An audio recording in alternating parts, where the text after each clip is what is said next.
The heavy oak doors slammed shut, sealing her in with the realm's most feared predator. His golden eyes locked onto hers, dark with a sudden, possessive obsession that made her blood run cold. "Do you have a mate?" the Alpha King growled. "Not yet," she whispered. The room splintered. The year was 1243, and the winter wind howling through the northern territories of Aethelgard carried the distinct, metallic scent of fear. In the isolated settlement of Oakhaven, the snow was stained with the muddy boots of hundreds of soldiers. The Ironwood dynasty had come to collect its annual blood tithe, and at the head of this terrifying procession was Silas Blackwood, the Alpha King. Silas was not a king who ruled from the comfort of a cushioned throne.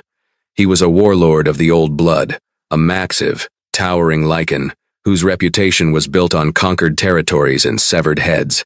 His fur cloak, thick and black as midnight, draped over shoulders broad enough to carry the weight of his fractured kingdom. The commoners and lesser wolves of Oakhaven kept their heads bowed so low their noses practically brushed the frozen cobblestones. To look the Alpha King in the eye was to challenge him, and a challenge meant death. Hidden among the trembling masses was Vivienne Mercer. She was 22, draped in a worn, homespun wool cloak, her hands stained with the green sap of healing herbs. Vivienne was an anomaly in Oakhaven, a wolf who had not shifted since she was a child, keeping her head down and her scent masked with bitter wolfsbane and dried lavender. She lived a quiet, invisible life as the village apothecary. Her only anchor in this harsh medieval world was Cedric, the village blacksmith, a burly, kind-hearted beta who had taken her under his wing when she arrived as a starving orphan a decade ago. "Keep your hood up, Viv," Cedric murmured, his voice a low, gravelly vibration beside her.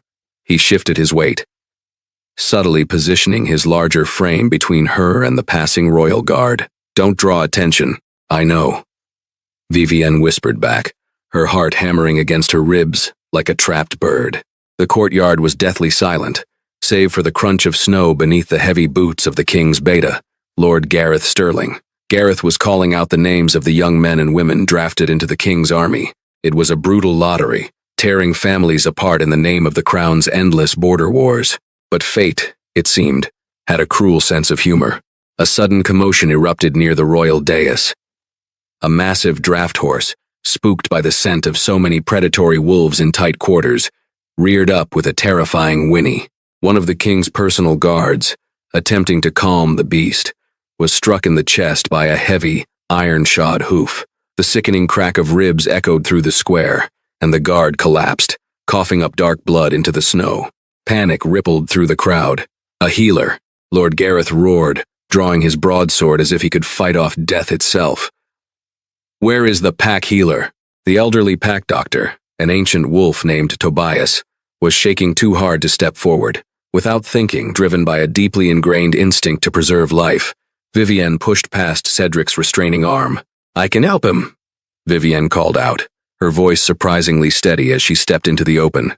A collective gasp swept through Oakhaven. To approach the royal guard unsummoned was madness. But Vivienne ignored the terrified whispers, dropping to her knees beside the gasping soldier. She ripped open his leather tunic, her skilled hands flying over his bruised chest. A punctured lung. He was drowning in his own blood. From the corner of her eye, she registered the movement of a massive shadow falling over her. The temperature in the immediate vicinity seemed to drop 10 degrees, yet the air grew thick, suffocatingly hot, and laced with the intoxicating scent of burning pine and dark amber. "What are you doing to my man, girl?" a voice rumbled. It was a voice that vibrated through the frozen earth and settled deep in her marrow. Vivienne didn't look up. She couldn't afford to lose focus. "Saving his life, Your Grace," she managed to say, her fingers pressing firmly against the wound while she instructed Gareth to fetch her specific herbs from her satchel. For agonizing minutes, she worked under the heavy, predatory gaze of the Alpha King. She applied a heavy poultice, binding the man's chest with tight linen to stabilize the lung. When the guard's breathing finally steadied, Vivienne sat back on her heels, wiping a smudge of blood from her cheek with the back of her trembling hand. Only then did she dare to look up. Silas Blackwood was staring at her. The world around them seemed to vanish into an absolute void.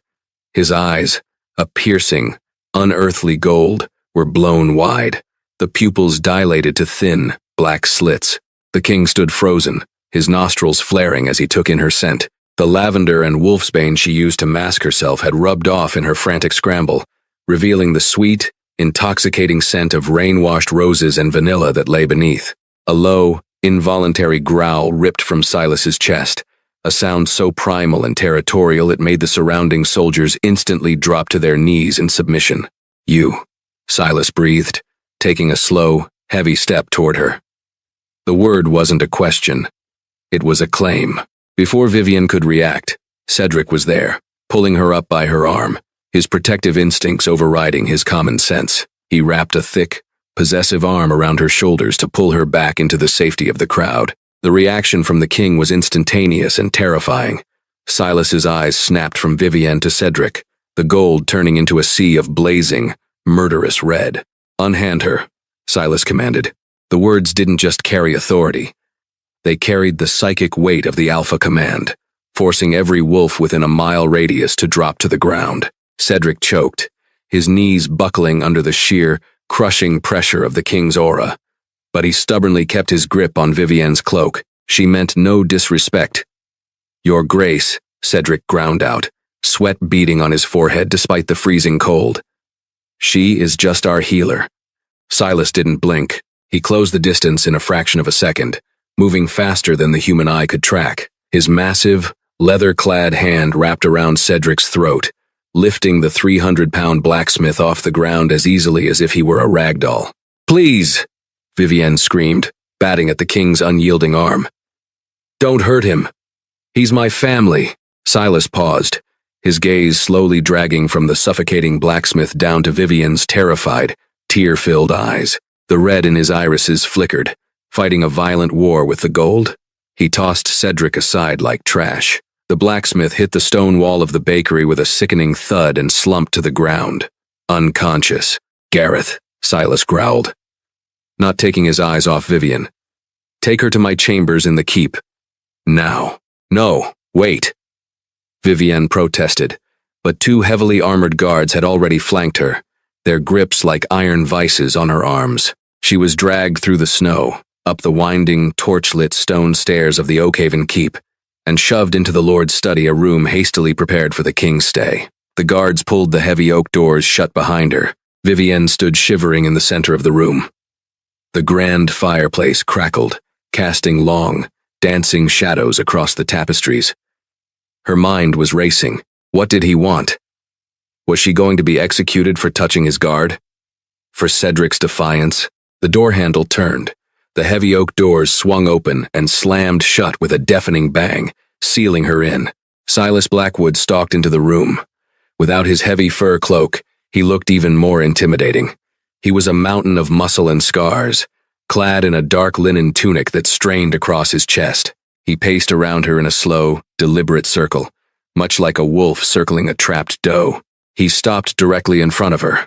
He leaned down, his face inches from her neck, inhaling deeply. Vivian squeezed her eyes shut, her entire body trembling as the agonizingly beautiful pull of the mate bond tore through her senses. She knew what this was.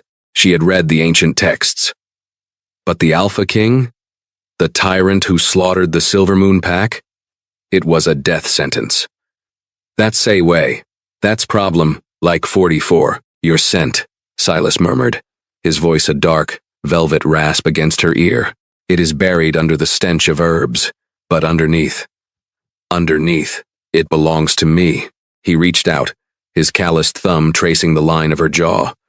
Vivian flinched, stepping back. Silas's hand hovered in the air, his eyes darkening at her rejection.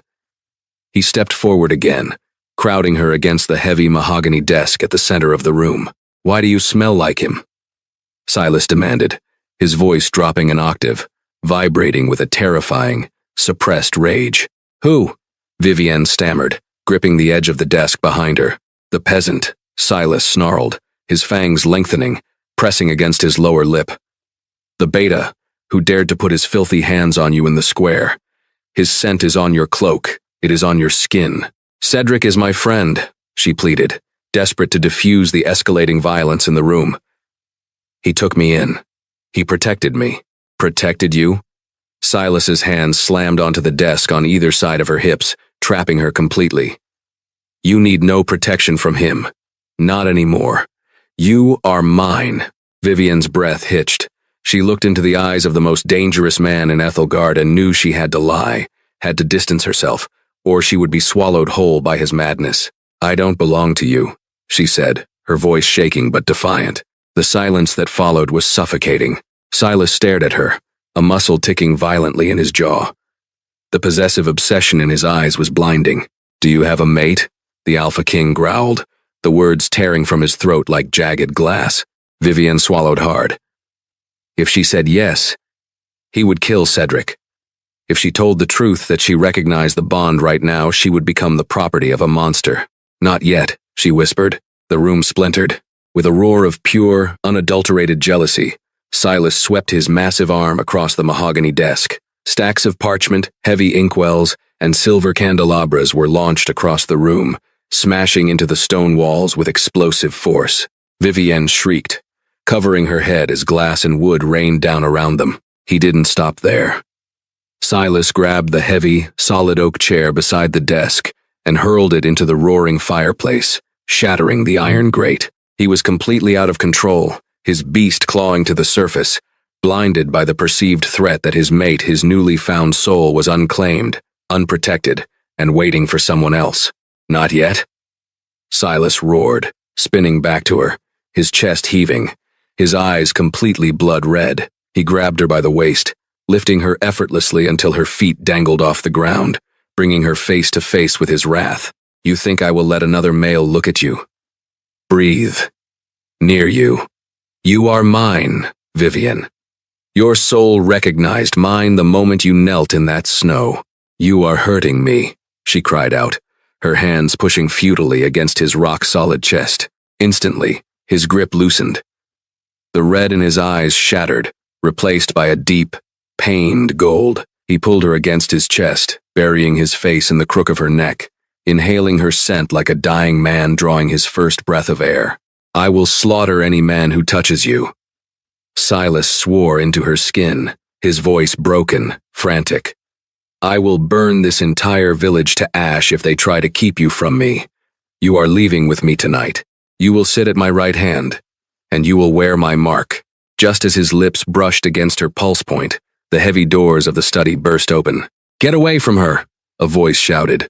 It was Cedric. He was battered, bleeding from a gash on his forehead, and wielding a heavy blacksmith's hammer. Silas slowly turned his head. A slow, terrifying smile spread across the Alpha King's face, a smile that promised absolute carnage. "Gareth," Silas called out to his beta, who had just rushed into the doorway behind the foolish blacksmith. "Lock the doors. It seems we need to teach this village a lesson in what belongs to the king." The heavy blacksmith's hammer descended in a deadly arc, aimed squarely at the back of the Alpha King's skull. Cedric poured every ounce of his desperate beta strength into the blow, a strike forged from years of pounding red-hot iron on the anvil. Silas didn't even turn around. With a movement so impossibly fast it blurred the air, Silas raised his left hand and caught the solid iron head of the hammer bare-handed.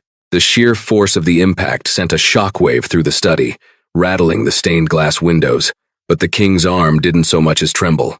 A sickening crunch of bending metal echoed through the room as Silas's claws extended, digging into the iron as if it were soft clay. "Cedric, run!" Vivian screamed, her voice tearing at her throat. Silas slowly turned his head, his golden eyes completely consumed by the violent, territorial red of his inner beast. He twisted his wrist, snapping the thick hickory handle of the hammer like a dry twig. Cedric stumbled forward from the loss of momentum. Before the blacksmith could regain his balance, Silas's massive hand shot out, gripping Cedric by the front of his heavy leather apron. With a guttural snarl, the Alpha King hurled the 300-pound man across the expansive study. Cedric crashed into a towering oak bookshelf, bringing hundreds of heavy, leather-bound tomes and splintered wood crashing down upon him. He lay motionless in the wreckage, a pool of dark blood slowly expanding from beneath his temple. "Lock the doors, Gareth," Silas repeated, his voice devoid of all humanity, a pure, resonant vibration of death. Lord Gareth Sterling, standing in the doorway with his hand resting casually on the pommel of his broadsword, stepped inside and kicked the heavy oak doors shut. The metallic clack of the iron deadbolt sliding into place sounded like a guillotine dropping. "You killed him," Vivienne whispered, her knees finally giving out. She dropped to the stone floor, her eyes locked on Cedric's unmoving form. A cold, hollow numbness began to spread through her chest, freezing the panic. He signed his own death warrant the moment he touched what is mine. Silas growled, stalking toward her. His chest heaved with exertion, the violent energy rolling off him in suffocating waves. "I asked you a question, Vivienne. Do you have a mate?" "I told you." She choked out, tears spilling over her lashes, mixing with the soot and dust on her cheeks. "Not yet." "A lie," Silas hissed, dropping to one knee before her, his massive hands gripping her shoulders, hauling her up so she was forced to look into his terrifying, crimson eyes. "My beast sings for you. My blood boils for you. You felt the snap of the bond the moment our eyes met in the courtyard. Why do you deny it? Why do you protect a weak beta while rejecting your king?" "Because you are a monster," Vivienne screamed, slamming her fists against his chest. It was like hitting a solid wall of granite. But she didn't stop. "You butcher innocent people. You rule through fear and blood. I would rather be mateless for eternity than belong to the tyrant who slaughtered the Western Valleys." The words hung in the air, heavy and lethal. Silas froze, his grip on her shoulders tightening painfully. "The Western Valleys?" he repeated, his voice dropping to a dangerous, deadly whisper. "The peasant folk of Oakhaven care nothing for the Western Valleys. That was a rebellion of high lords. Who are you, girl?" Gareth stepped forward, his boots crunching on the broken glass. "Your Grace," the beta interrupted, his tone smooth, almost serpentine. "She is just a hysterical apothecary. Allow me to dispose of the blacksmith, and we can escort your new prize back to the capital." "Silence," Silas commanded, not taking his eyes off Vivienne. He leaned in closer, his nostrils flaring as he took in her scent again. The bitter tang of wolfsbane was fading rapidly, burned away by the massive spike of adrenaline and emotional trauma in her system. Underneath the lavender and rain-washed roses, a new scent was rising, something sharp, metallic, and deeply ancient. "Petrichor and lightning. Your scent is changing," Silas murmured, his crimson eyes flickering with a sudden, profound confusion. Deep within Vivienne's chest, the dam she had spent a decade building finally shattered. The suppressants she had brewed, the bitter teas she had forced down her own throat every morning to kill her wolf and hide her true nature, were no match for the absolute terror and heartbreak of losing Cedric, combined with the crushing, overwhelming presence of her true mate. Her core ignited. It felt as though she had swallowed a star. A searing, white-hot pain ripped down her spine, and she threw her head back, releasing a sound that was half scream, half howl. The temperature in the study plummeted, frost instantly blooming across the stained glass windows and the polished mahogany of the ruined desk. Silas was thrown backward by an invisible wall of sheer, concussive force. His boots skidded across the stone floor, his claws scraping deep gouges into the rock to stop himself from crashing into the wall. Gareth drew his broadsword with a sharp shing, his eyes wide with disbelief. Vivienne rose from the floor. She was no longer trembling. The homespun wool cloak slipped from her shoulders, revealing her simple linen dress. But it wasn't her clothes that demanded attention. It was her eyes. They were no longer the soft, frightened brown of a human peasant. They were glowing, a brilliant, piercing silver white. An aura of absolute, unadulterated alpha dominance exploded from her, slamming into the two massive lichens in the room. It was not the heavy, suffocating weight of Silas's oppressive rule. It was sharp, cold, and commanding, demanding not fear, but absolute, instinctive reverence. "My name," Vivienne spoke, and her voice layered with the resonant, dual-timbered echo of her awakened wolf, "is Vivienne Genevieve Cavendish, daughter of Lord William Cavendish and Lady Catherine of the Western Valleys, and you will not touch my family." Silas stared at her. The breath completely knocked from his lungs. The red in his eyes vanished, replaced instantly by a brilliant, awestruck gold. He wasn't looking at a peasant apothecary anymore. He was looking at a ghost. "The silver bloodline," Silas breathed, his voice laced with profound shock. The House of Cavendish was legendary. They were the alpha rulers of the West, known for their rare, silver-eyed wolves and their unmatched healing abilities. They were the only bloodline powerful enough to rival the Ironwood dynasty.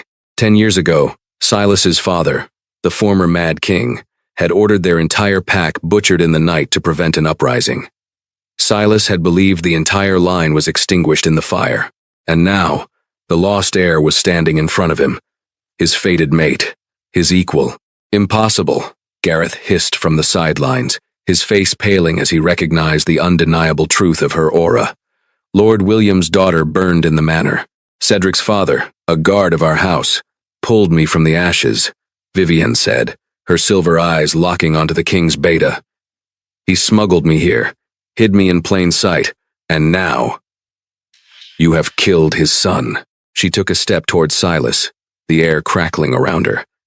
You want to know if I have a mate, Silas Blackwood? I do, but a Cavendish does not bow to an Ironwood. If you want me, you will have to kill me. Instead of the rage she expected, a strange, beautiful reverence softened Silas's brutal features. He slowly stood to his full, towering height, but he did not attack. He looked at her not as a conqueror looking at a prize, but as a starving man who had finally found sustenance. Kill you? Silas whispered, his voice thick with raw, unrestrained emotion. I would gut myself before I let a single hair on your head be harmed. My father slaughtered your family, Vivienne, not me. I was a boy, fighting in the northern trenches when the order was given. I have spent my entire reign trying to purge his madness from this kingdom. Vivienne hesitated, her silver eyes narrowing. The mate bond, now fully active, thrummed between them, a living, breathing tether of pure energy. Through it, she could feel his truth. She felt his bone-deep exhaustion, the crushing weight of a crown he never wanted, and the agonizing, lonely dark of his soul. He wasn't lying. A touching reunion. A cold, mocking voice interrupted. Both Silas and Vivienne snapped their attention to Gareth. The beta's face was twisted in a sneer of pure malice. He raised his left hand, and with a swift, brutal motion, he drove a hidden, silver-laced throwing knife straight toward Vivienne's chest. No! Silas roared. He didn't think. He simply reacted. The Alpha King threw his massive body across the distance, interposing himself between the lethal blade and his newly found mate. The heavy thud of metal sinking into flesh echoed in the room. Silas grunted, stumbling forward as the silver-laced throwing knife buried itself deep into his right shoulder. Black veins spiderwebbed out from the wound instantly, as the toxic metal reacted violently with his lichen blood. Silas, Vivienne cried out, dropping to her knees beside him. It had to be done, Gareth said, casually unbuckling his cloak and drawing his broadsword. I spent 10 years carefully orchestrating the fall of the Cavendish house. I poisoned your father's mind, feeding his paranoia until he ordered the strike. You, Silas, were a perfect, malleable weapon. Angry, mateless. But an alpha queen from the silver bloodline? She would cure your madness. I cannot allow that. Gareth raised his weapon and shouted, Guards! The heavy deadbolt slid back, and 4 royal guards, men loyal only to the traitorous beta, stormed into the study. Kill them both, Gareth ordered. We will tell the council the apothecary was a rogue witch who assassinated the king. Silas looked at Vivienne, his golden eyes dimming through the excruciating agony of the silver poisoning.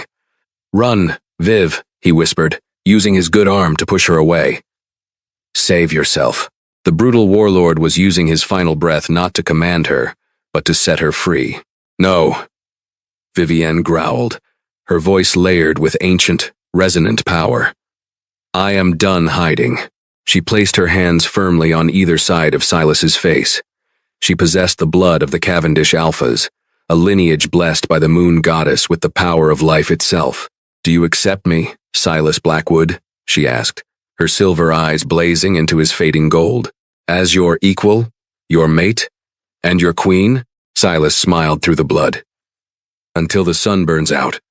My queen. Yes.